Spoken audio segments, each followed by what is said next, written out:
حضور پاک صلی اللہ تعالیٰ علیہ وسلم کے پاس ایک صحابی آئے.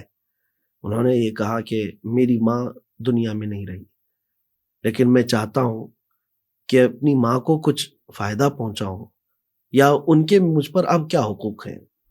تو جو حدیث پاک کے مفاہیم ہیں اس میں سے ایک یہ ہے کہ ماں باپ زندگی میں ان کے جو رشتے تھے ان کو برقرار رکھنا، یہ ان کے حقوق سے ہے. واہ واہ واہ. کہ ماں کے جو رشتے تھے وہ خالہ ماموں وغیرہ ہیں، باپ کے جو رشتے تھے وہ چاچا پھوپھیاں وغیرہ ہیں، ان سے تمہارے رشتے برقرار رکھنا یہ ان کے حقوق میں سے. اللہ اکبر. اور دوسری چیز یہ ہے کہ اللہ اس کے رسول کی رضا میں تمہارے والدین جن چیزوں سے خوش ہوا کرتے تھے ان کاموں کو جاری رکھنا، یہ بھی ان کے حقوق میں سے ہے. وہ تمہیں جیسا دیکھنا چاہتے تھے ویسے بنے رہنا، یہ ان کے حقوق میں سے ہے. اللہ. تو اولاد جو ہے ان کے بعد بھی ان کے مشن کو لے کر کے چلے، ان کی آنکھوں کی وہ ٹھنڈک ہے. سبحان اللہ. ان کے لیے وہ ذریعہ نجات بھی ہیں. قبروں میں پہنچ جانے کے بعد بھی والدین کے لیے بچے کام آتے ہیں. ایک حدیث پاک جو مشہور ہے، حضور نے فرمایا نا اذا مات الانسان انقطع عملہ، جب انسان مر جاتا ہے تو اس کے عمل منقطع ہوتا ہے. 3 چیزیں حضور نے فرمایا، اس میں سے نمبر 1 جو سب سے پہلی چیز ہے ولد صالح یدعو لہ، یعنی نیک بیٹا جو ان کے لیے دعا کرتا ہو. واہ واہ. اسی جملے پر توجہ کریں. باقی 2 اور ہیں کہ علم نافع جس سے لوگ فائدہ اٹھا رہے ہوں، صحیح، اور صدقہ جاریات. ٹھیک. 3 چیزیں جو قبر میں بھی پہنچتی ہیں. لیکن سب سے پہلی چیز کیا ہے؟ نیک بیٹا چھوڑ کے گیا ہو جو اس کے لیے دعا کرتا ہو. یہاں مطلب یہ ہے نیک بیٹا ہے کون؟ اس ایک جملے میں میرے آقا صلی اللہ علیہ وسلم نے پورا بیان فرما دیا. یعنی نیک بیٹا ہے وہ جو والدین کے لیے دعا کرتا ہو. اللہ اکبر. اللہ.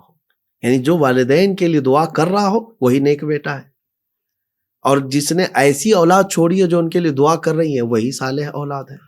سبحان اللہ. سبحان اللہ. آج تو بچوں کے حالات ایسے ہو گئے کہ وہ اپنے ماں باپ کے لیے دعا کرنا بھی بھول گئے. جی جی.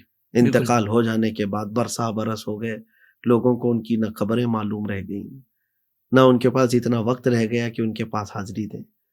سرور کائنات، فخر موجودات، امام الانبیاء، سید المعصومین، رسول رحمت صلی اللہ تعالیٰ علیہ وسلم اللہ کے حبیب ہیں، مالک جنت ہیں. لیکن آپ کے متعلق صحابہ فرماتے ایک بار آپ کے ہاں ایک خاتون آئی، حضور پاک صلی اللہ علیہ وسلم کھڑے ہو گئے اور اپنی چادر بچھایا، اس خاتون کو بٹھایا اپنی اس چادر پر. ادب کا یہ مظاہرہ دیکھ کر صحابہ نے پوچھا یا رسول اللہ صلی اللہ علیہ وسلم اس خاتون کا ادب؟ حضور صلی اللہ تعالیٰ علیہ وسلم کی والدہ ماجدہ تو وصال فرما گئی تھیں جب حضور بچپن میں تھے.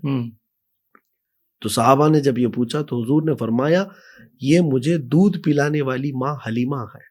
اللہ اللہ. یعنی رضائی ماں کا یہ ادب ہے. سبحان اللہ. تو جس ماں نے 9 ماہ اپنے پیٹ میں رکھا ہے اس کا ادب کتنا ہو. کیا کہنے وہ سب. تو اولاد کے اوپر حقوق یہ ہیں کہ وہ اپنے والدین کے انتقال کے بعد ان کے لیے دعائیں مغفرت کرتے رہے.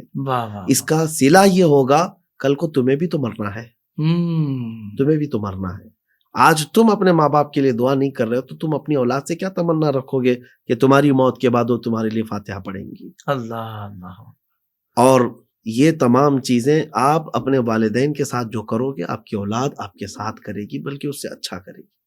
رب تبارک و تعالی ہمیں دونوں جگہ پر بہترین چیزیں عطا فرمائے، والدین کی خدمت اور نیک اولاد. زندگی کے تمام شعبوں میں دینی رہنمائی حاصل کرنے اور آخرت کو بہتر کرنے کے لیے ہمارے YouTube channel Islamic digital studio کو سبسکرائب کر لیں اور بیل آئیکن بھی پریس کر لیں. سے بھی ملاتا ہے ہمارا